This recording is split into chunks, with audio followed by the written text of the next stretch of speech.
Walk out. It is your boy, Ashy Knuckles Boxing. Back on you one more again. Check it out. Kid gloves are coming off. Point blank and period. Alright.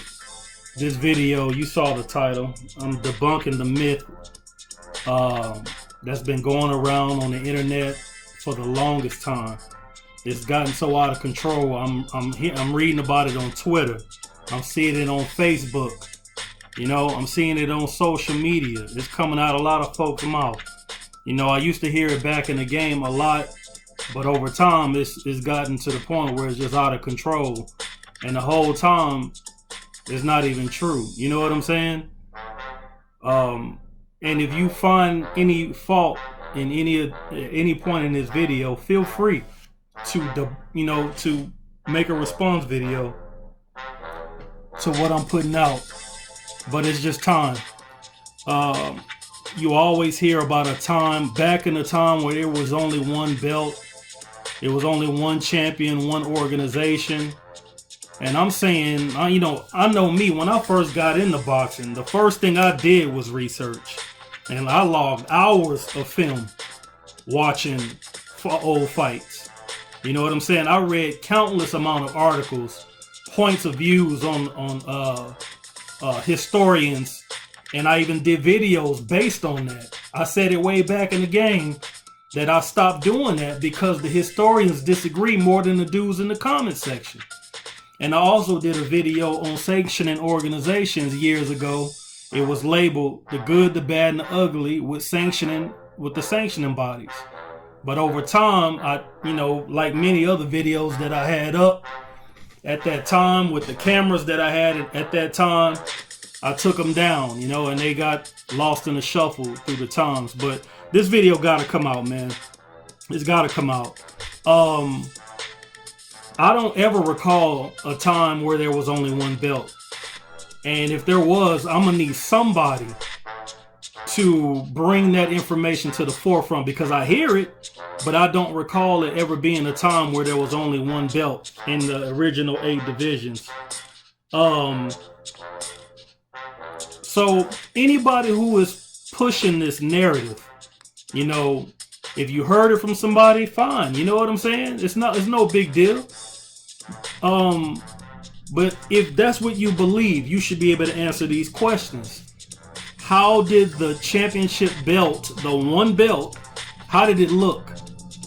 Who sanctioned that fight for that one belt? You know what I'm saying? What was the name of that organization who was sanctioning those fights? Was that organization the same organization that was responsible at that time for ranking fighters globally in the sport of boxing? So if there was one belt, and I hear so many people pushing that narrative, you should be able to answer that. So I'm gonna give my spill on it based on the information that I dug this up years ago. You know what I'm saying? For as far back as I remember, man, undisputed is not some term that just popped in the forefront in the 60s. Undisputed has been going on since the days of the 20s. There has always been different organizations globally that ranked fighters and had world titles, and guys fought for those world titles.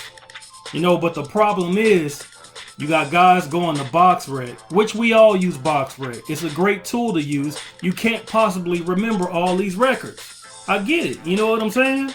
But they're seeing these old fights, and these old fights are being billed as world middleweight title in bold.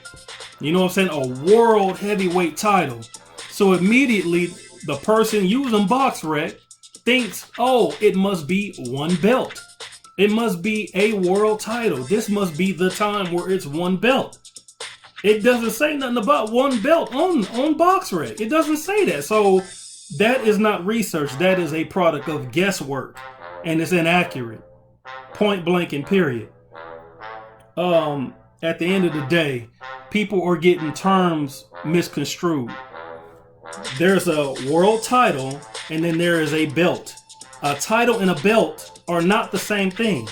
A world title, or for someone to be a title holder, You're not winning a belt. A belt is an award that's given to a guy to commemorate what was done on the night of the fight when he became a title holder. A title is only a placement. You know what I'm saying? That's all a title is. A title is a designation recognized worldwide for a certain person to achieve a status of a champion.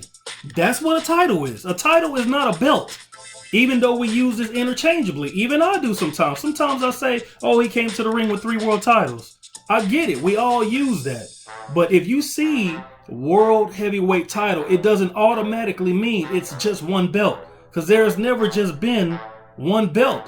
You got to understand historically that there were championship fights where there was no belt. That the only prize for that prize fight of the night was a bag of money. So the theory in that time in the late 1800s is there needs to be given something to these fighters, something tangible that shows that they are a world champion more so than just having a distinction of being a champion. So fast forwarding, because this video could actually take hours, it could take days. And I'm going to make it concise, and if anybody want to build up on it, if you have that knowledge, feel free. But as far as back as I can remember, even dating back to the 20s, you had the New York State Athletic Commission that was sanctioning fights. First, it was sanctioning fights in New York. Okay, New York became a hotbed for boxing. In fact, it was tons of championship fights happening in MSG in New York. So you had the New York State Athletic Commission sanctioning fights. You had the National Boxing Association sanctioning fights. Okay, and there was a lot of times that these guys had champions that weren't recognized in the other organization. And the only way for these guys to get the world title designation is for these two organizations to be in agreement and sanction a certain fight for the New York State Athletic Commission world title and the National Boxing Association world title. And when a fighter achieved both of those, then any fights or any title defenses that he had moving forward were billed as a world title fight. With the shit that y'all see in bold on BoxRec.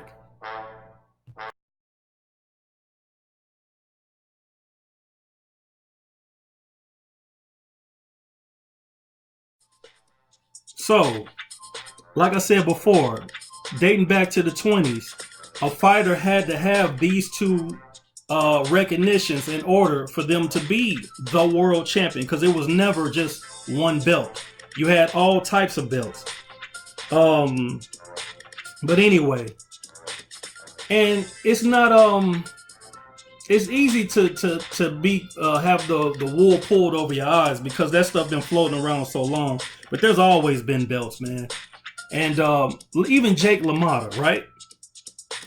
He won the world title. He had the National Boxing Association title, which I'm sure he was given an award for.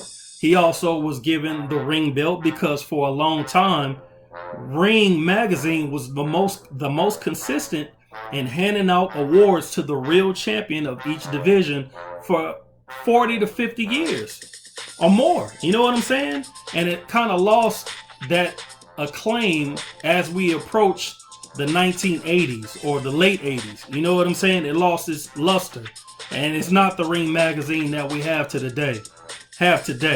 So that's one belt. You had the National Boxing Association belt. And since we're talking about LaMotta, what was the belt that he famously wore to the ring more times than anything? It was the belt that he was awarded by the International Boxing Club of New York.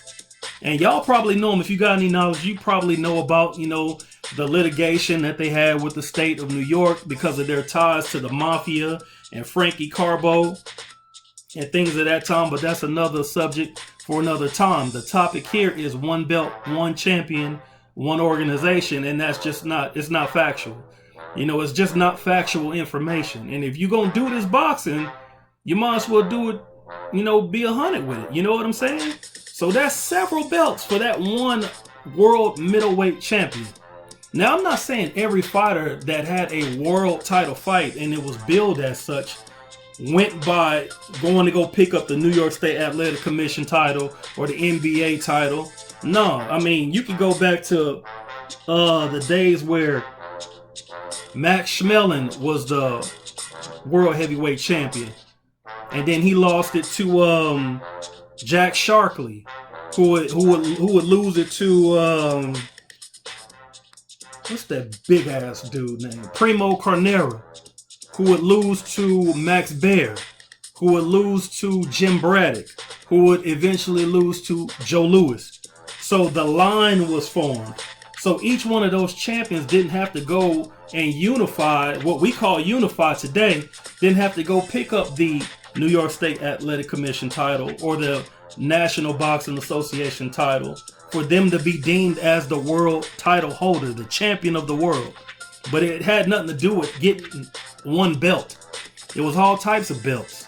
And to prove that you had to have that distinction, let's move forward. Let's go to Ezra Charles.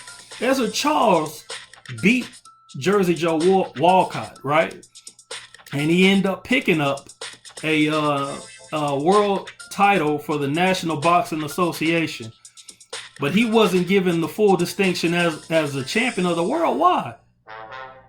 Because he did not have the New York State Athletic Commission title. You know what I'm saying? He didn't get that recognition till way later. He ended up having to take down Joe Louis and I forget the other guy's name, Lee Savold, I think his name is, before he got the recognition of being the world heavyweight champion. You know what I'm saying? Are y'all following? You know what I'm saying? You digging me?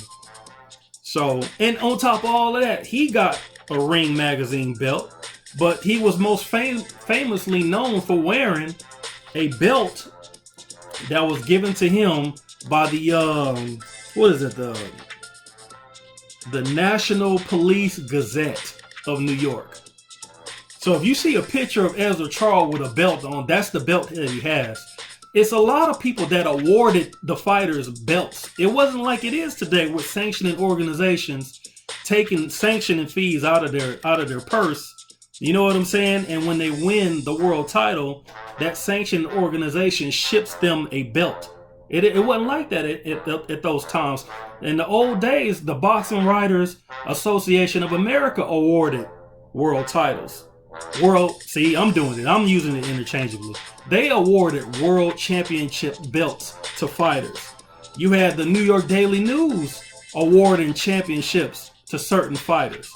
You know what I'm saying? You had a lot of different sporting clubs awarding championships to certain fighters, like the 20th Century Club, like the International Boxing Club of New York, which I already mentioned.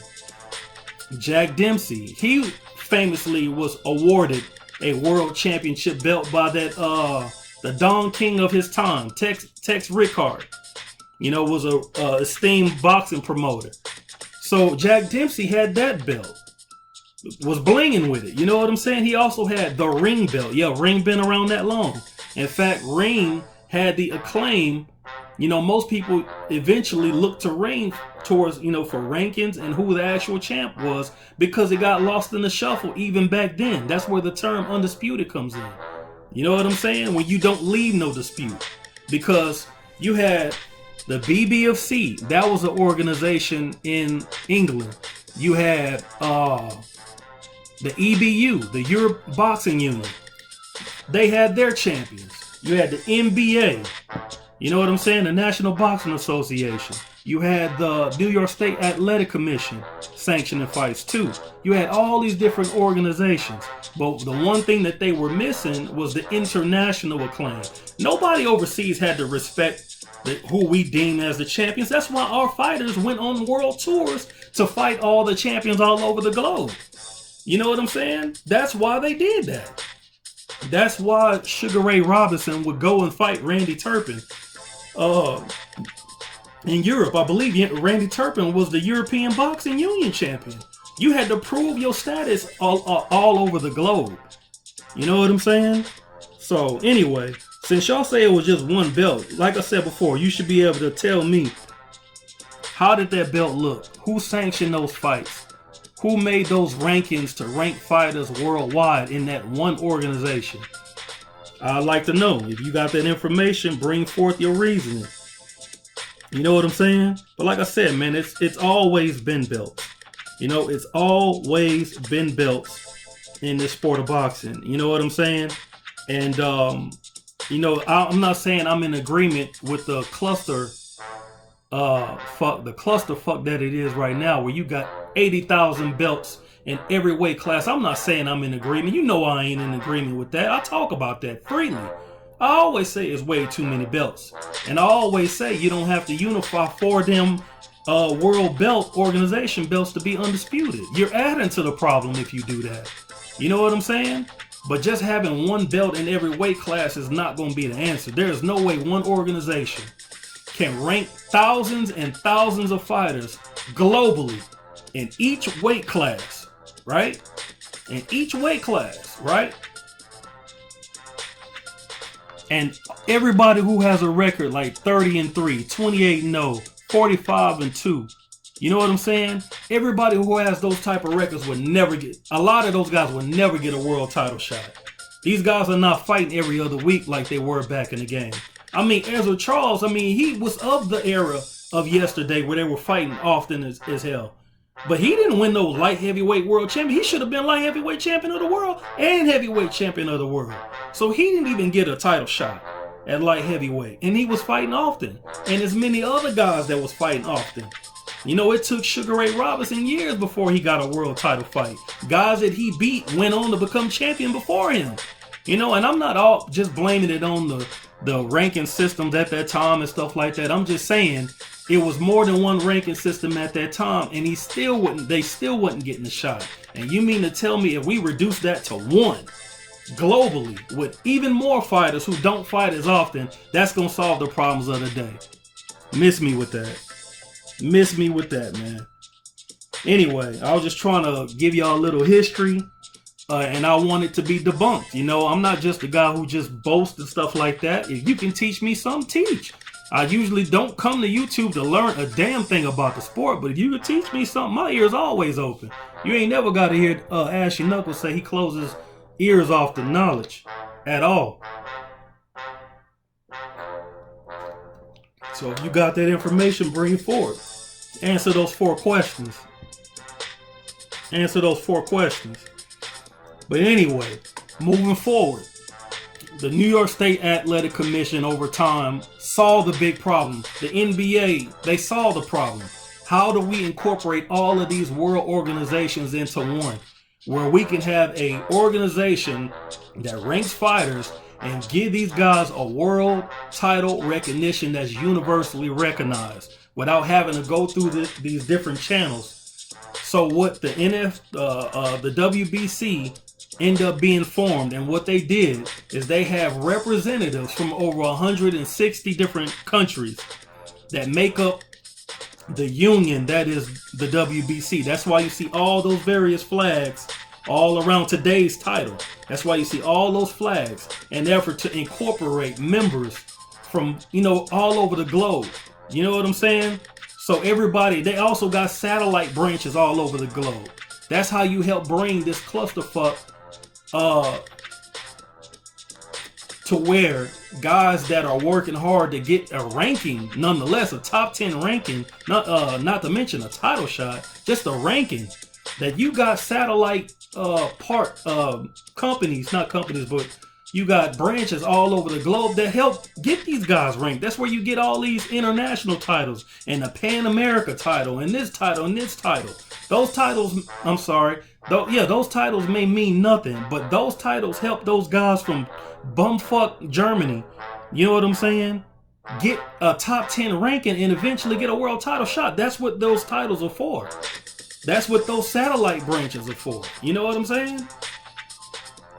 Anyway, the New York State Athletic Commission, the part of the organization that was responsible for sanctioning fights and this, that, and the other, eventually incorporated themselves within the WBC. The NBA, the National Boxing Association, end up becoming the WBA.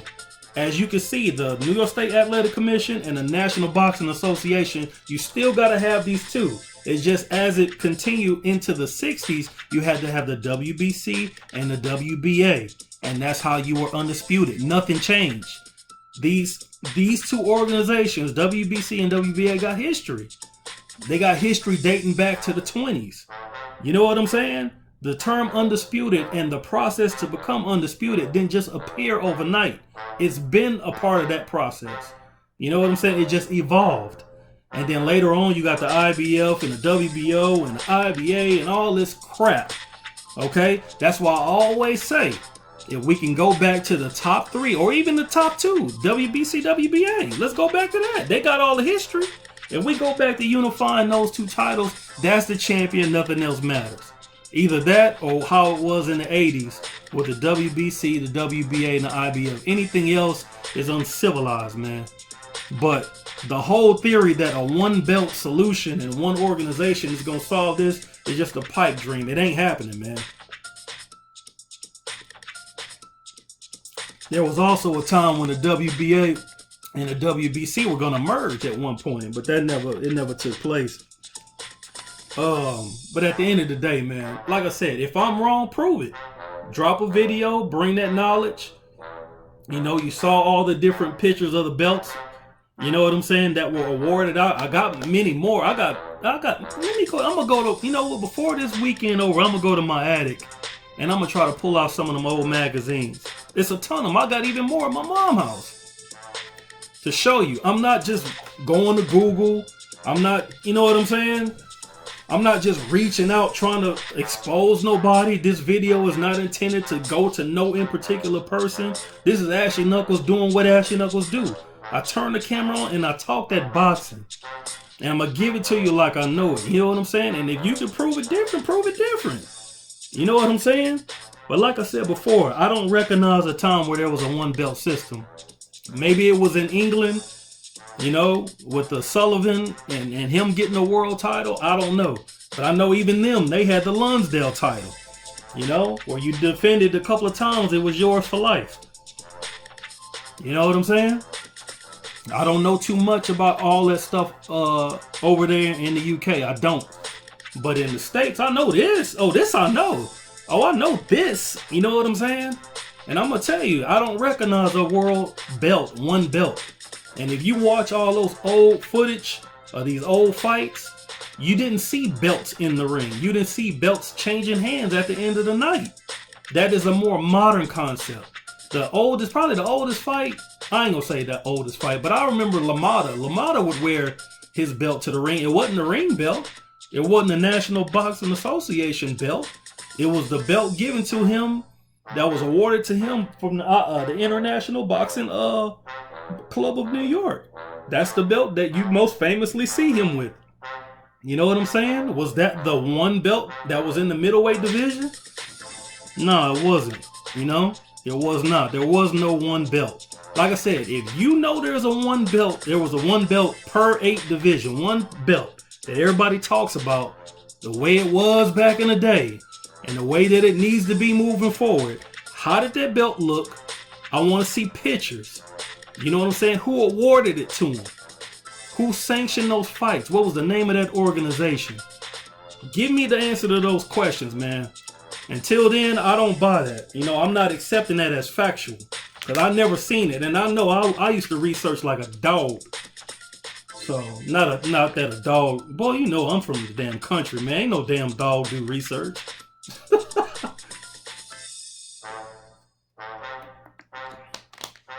Anyway, man, that's all I got, bro. I was going to do this on the weekend. I'm putting it up right now on Friday night. You know what I'm saying? It is what it is, man. I'm just debunking the myths, man. I'm coming against them. If you love the sport, then you'll appreciate it. If you sensitive and you got your little old feelings hurt, you're going to probably hate it. Either way, I really don't give a damn. You know what I'm saying? This is what I do. Anyway, I'm out this thing, man. I can't even think of no more to talk about on that subject, bro. Let's have it. Let's see that information, man. I'm out.